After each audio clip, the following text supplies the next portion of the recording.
احمد الشرع دبیجیتن اگر بو پیدانا مافین دستوریین کردانه بلا دلوپا که خوینه نه ترشتنج برکو مافین کردان ده دستور سوریه دا بهنه دان. اول دمکی دارزگار قاسم نونر مسده لألمانیا و سروک تفجر نوجن یا کردستانه جه دورتمونده لسروی مجرد گل ما بیتنج دتر دیجوی بپرسم که آیا رکفتنا حسده و شامه کنگی ده تجربه کرن و احمد الشرع دبیجیتن امبر لهفكرننا يعني امبر بالهفكرننا تشواته جخول هفكرن چه بويا ريكفتن امضا كريا دخوازه چه بيجه مثلا ايوار باش سرچاوم يعني راست ده افدارا چود او هف پیمان هاتم ذاكرين دنابرا جنرال مظلوم ده وشرع ده لي شيروفيا يعني جي فهم كرنو نزيك بينا سلطة جوهيز في اتفاقية بشكل جداي يعني او وصا هولدان دانستان دنا دجي بيشتي وقت شبو هولدان بو رنگي وان فهم كربو يه مركزيت نافنديا برنگكي نافندي هك ام يعني وصا فهم كربون هر تش تسليم ببه ام هر تشتي بدن او وصافهم كربون ليه نوصايه او اتفاقات شيء ويدهي ابدار ده يعني بحشت خالي وين هر خالق جي كوميتانه وصا مالها كربو ها كوميتان جي دركبن او كوميتا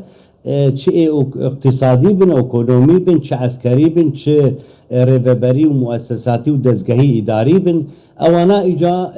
كاري خو ببينن اما لسر است سربازي جي تشتكي نهاتيا كرن مثلا لسر است سربازي وك بنگه پنگاو اندهاتي سياسي اداري ده ديتن بو چي نهاتا كرن آيا ده كنگي هتا كرن انا وك انا ما جا بكر مساله سربازي جي اوان وصا فهم كريه اندماج قلتنا اندماج بعربي همن وقصد سلاح قدين وتبلي وان ببي يعني وتبلي كيف نزعل راستي حتى انا اللي تشاوا فهم كرني هك وقصد سلاح قدين وصا زختك بفيرن جيهب يعني حتى توم براكجي دما نهجيها شامي وهبديتن بشرع وشيباني واوانار تشكر يعني بوك بردف كي سلطه واخوي بو سروي اساسي هك ام سلاح خدينن لي نبي رنگيه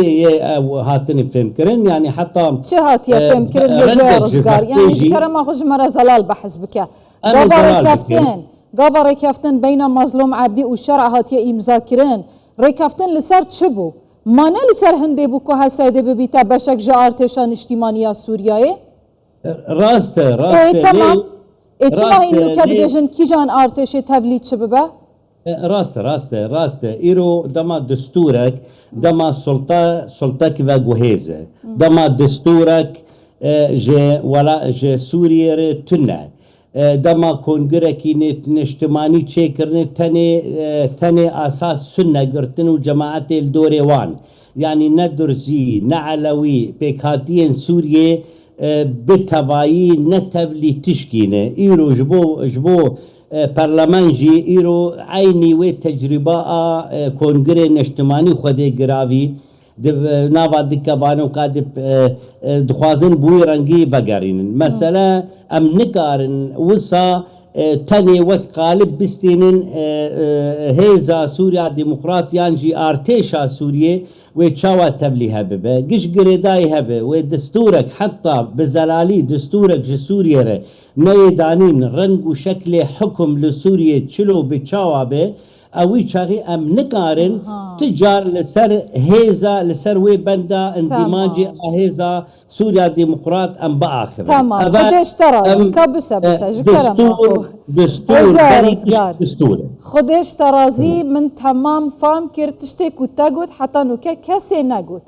انكو حتى كو دستور سوريا نهتا نويساندن ما فرول هر كسي تدا نهتا ديار كرن هسا دي قط نابي تبشك جي ارتشان اجتماعية سوريا بهذا الجريداي ام نكارن شهف جدا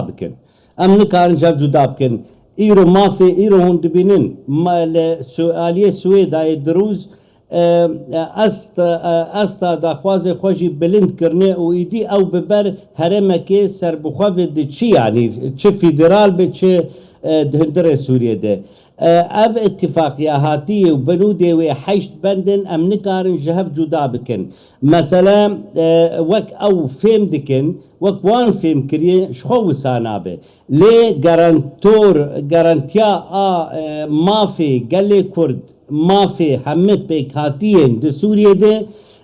دستوره و گارانتورین اتفاقی و هف پیمانا ده افداری ایرو فرنسا و امریکا و دولتین هند دولتین مزن ایرو دنابرا ما وانده او بگارانتوریا وان و هر تشت بمشه بري دروجا سي روجا ديسا او هفديتنا لعمان الاردن تشيبويه يعني هفديتن قط نبون لي امنا ما دنجي امنا ما دنجي حرتم ام لشامي بواررونين وقت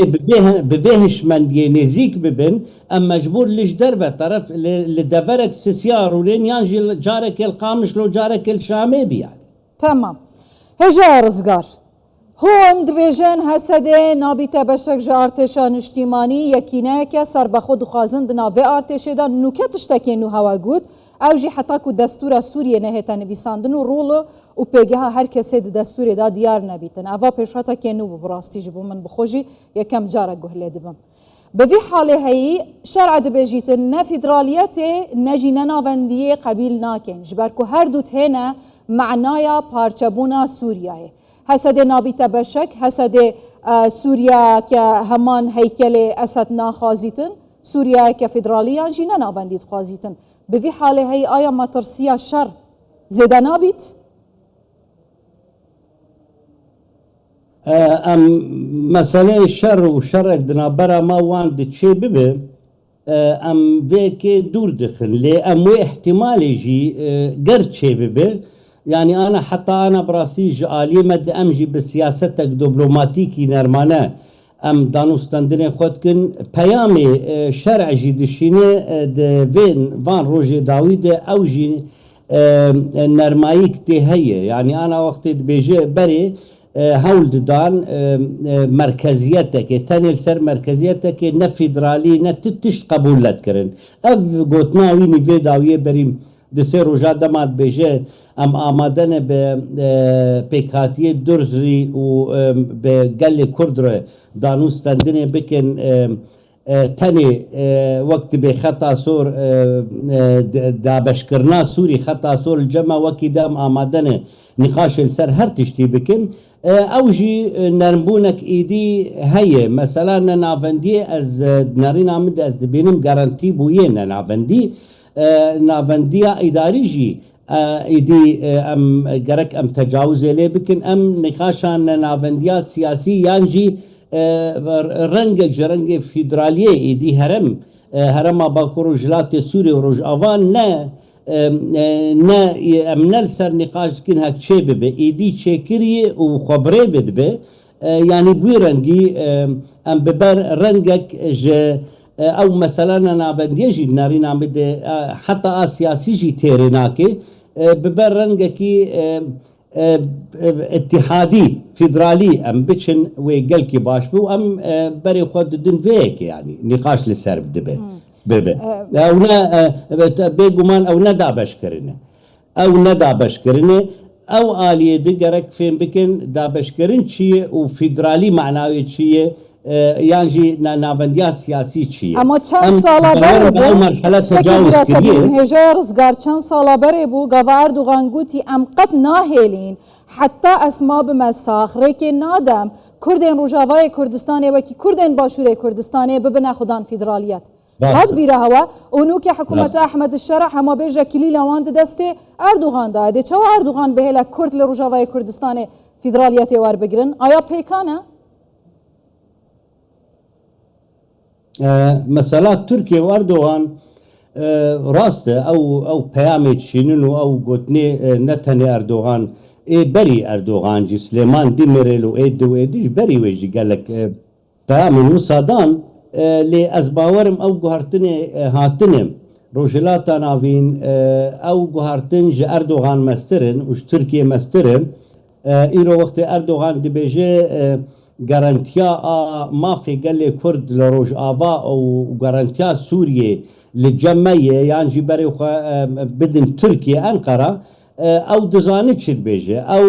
گوهرتن تين منطقه تين هرمي نا كبر بله. جوابي تركيا وتركيا جي نا او تركيا بري يز بزلالي بيجم هك او همجيتا بري بيك بين لدج قال كرد تركيا جي روشاوي نا بري يعني باش جوهرتن جي مسترن تمام هجا رزقار قاسم نونري مسادجة ألمانيا جالكس باسياتت كم سرچاوا